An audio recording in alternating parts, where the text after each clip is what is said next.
So, Buju Nishnikas, Craig Bruce, Dunji Sipsing Mikmanak Majin. So, what that sort of translates to is my name is Craig Bruce. I'm from the Turner Mountains, and I am more specifically from Belfort. So, I am from Turner Mountain College, and I have an Associates of Science degree, and I'm currently in the study of doing a health and fitness technician. Hello, my name is Alexis Poitra, and I'm also from Turner Mountains. We both go to TMC. And I have an Associate of Arts degree, but I'm currently going for my bachelor's in cyber defense. So what did we do for our research? We studied the effects of a rigid shoe and a regular shoe. So why study a rigid shoe, right? So these astronauts, they're going to the moon, but more specifically, the South Pole of the moon. And the conditions there are super cold, and the engineers needed to make something or create a solution for this cold temperature because it wasn't safe for the astronauts. But in the process of that, it created an issue. The rigid sole, and we'll get to that, but it's an issue with the rigid sole. All right, why should you care about the South Pole of the moon? Well, if you see in this image here, you see these little like blue marks that are on like this diagram of the bottom. Those are potential ice caps that scientists have found, and those can provide fuel. The reason we want fuel from the moon is because it would be a lot cheaper than just using fuel from the Earth. All right, the method and materials, these are more so just the materials. We use different like motion capture markers, soft open-toe shoes, a harness, a treadmill, electromyography, and insole sensors. And also the software. I forgot to add that. We use the software with all that. So, like Alexis said, we use different materials, and some of these materials were these markers. So this is like a little reflective marker that would catch light, and that would capture the motion of moving. So those bigger ones on the top right, those would be for the hips and the knees, and the smaller ones, those ones would be for the more precise movements of the foot. So these are reflectors, and they would need something to reflect. So what would reflect that was, it's kind of hard to see, but there's a camera here, and there's a red light around it, infrared light, and that would reflect and send a signal to our computer. Oh, hang on. These are my dogs. You guys see all my dogs, all right? It's not for free though. You don't get to see my dogs for free. I'm gonna need $5 from anyone and everyone. No, but jokes aside, this shows the different sensors. So normally there would be like clips here. You might see one right there, but it's kind of not on this end. But there's different sensors. And the more so focus of this slide is there was an insole on it, right? So it would capture the pressure of the foot in the forefoot, the heel, the absence of the pressure in the arc of the foot. So yeah, there's just different pictures, or different sensors. Yeah. So, here you go. Sorry. All right, so in this picture, there's Grady in the harness. It starts from like the lower torso, goes down to like your lower thigh. And it attaches to these right here, these like highlighter looking ropes. And it lifts you up in the treadmill, which is right here, and which brings you to 1/6 of the Earth's gravity. And after you get lifted up a bit, we go up on a controlled speed of like around 2 to 3 miles per hour, and then like 6 different trials. Oh yeah, trials. Okay. Oh yeah, here you go. All right, and here is my white leg, and I have an electromyography sensor, which basically just measures the contractions of our muscles, and it's like multiple of these there. Okay, so why is this study important? Why do these scientists want to study these astronauts going to the moon? So the key point is the prevention of injury. So what may injure these astronauts, we ask, is that rigid sole is preventing we'll just call it big toe, the big toe from extending up, and without the extension of the big toe, there is this tendon right here, the plantar tendon. And without this toe going up, this is just gonna become like loose, and the arc of the foot is gonna collapse. And with the arc of the foot collapsed, it affects the gait, just standing comfortability, but not only that, it could affect other things. So if this is, bad, we'll say, one thing could cause another thing because foot's bad, ankle needs to compensate, knee needs to compensate, hip needs to compensate. So we just want to make sure that this is good. And key thing is prevention of injury. Oh yeah, the data. So all these sensors we collected, they would give us numbers and such, and we had to go through the software and clean it up, make it more understandable and usable.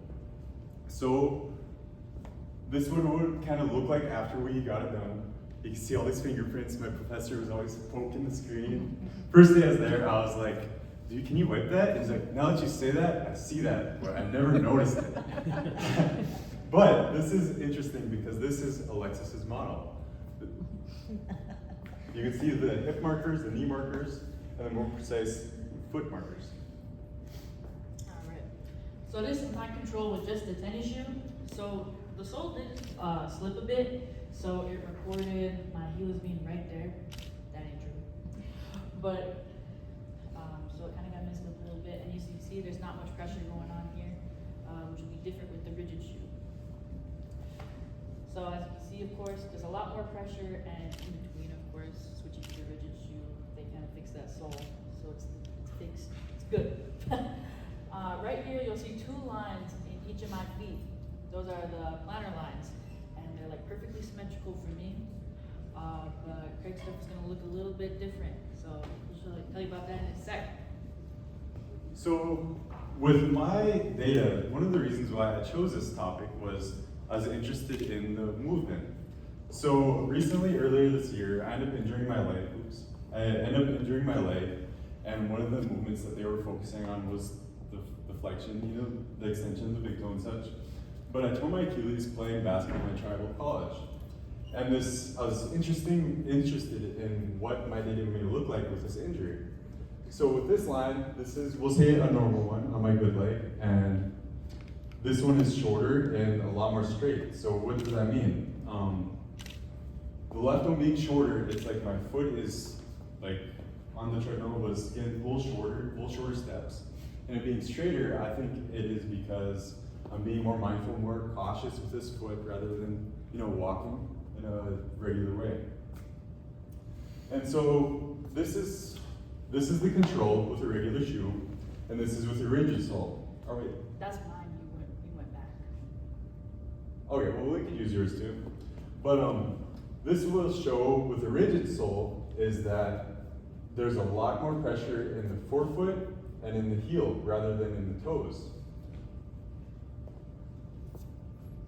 Oops, wait. Yeah, you keep going. Yeah, I keep going back. Okay, so what is this data hinting? Because it is a study, it's not anything set in stone. It is ongoing, but what the data is hinting is yes, the rigid soles are preventing the big toe from doing what it needs to do, and that's using the reflective markers and the pressure of the soles. Conclusion, here you go. All right. In conclusion, I would say we both had a really good experience. We met a lot of amazing people, from our mentors to just everybody who put it together, like Sheridan. And of course, our professor was super awesome to work with. He was so nice. And something that we both agree on is that at Team C, we don't really get to experience that university kind of campus life. Just even being in the dorms and experiencing anything like that, we just really enjoyed it because it was so different from what we're used to back home. So yes, great people, great conversation, great friendships were made. Again, what Alexis said, we experienced at different facilities, and an example is that my brother, he's been in these programs before. He was in trio sort of program, so he got to experience this university life. And honestly, like the first week I was in awe. I was like looking at all the facilities, thinking like, geez, like I'm glad I had this experience. Because if or when I further my education to something more, I definitely will be more exposed in understanding of university. But one more thing more specific about our research was, I thought it was interesting seeing the insight of research and studies itself. Sure, I've seen stuff online, like, you know, different studies and how to understand it to an extent, but now that I have like some insight, I just thought that was really interesting. Any questions?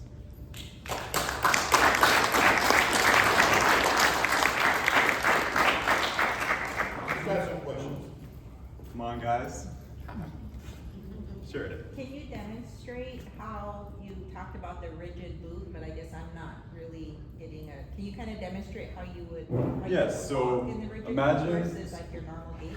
So imagine like this sort of toe flexion whenever you walk, rather just like, you know, but also it was with the, you know, like the treadmill with the contraption at the top, you're kind of like in anti-gravity, so you'd be hopping.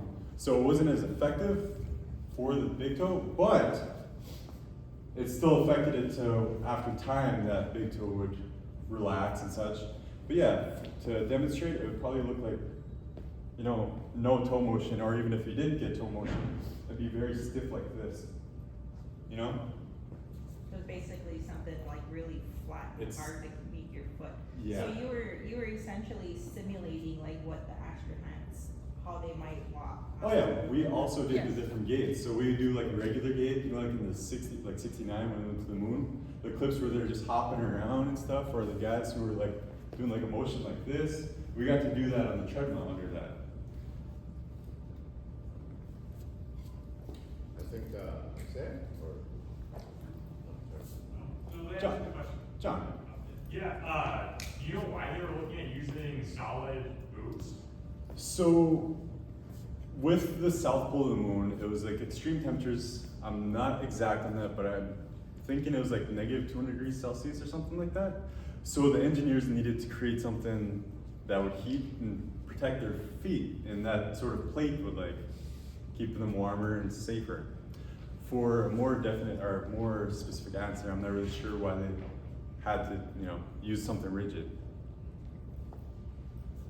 Margaret. Are these like 3D printed like rigid soles, or were they like bought? Oh, okay, so the outsole was, it's like a little, shoot, I should have had some pictures of that.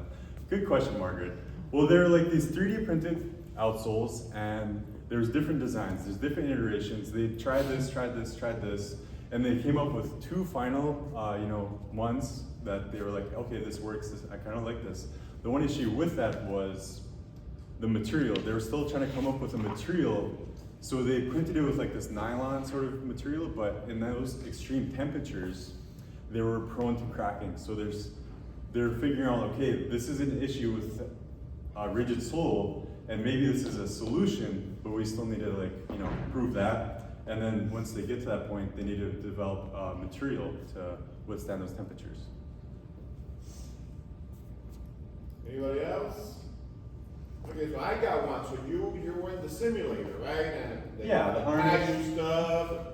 So how was that? Right? I mean, like it's restraining you, right? How do you mimic the moonwalk? So a regular construction harness, you know, like if they're on a skyscraper, if they were to fall, it would put a lot of tension in the groin. So they've looked at a different harness that would more so hug the thighs.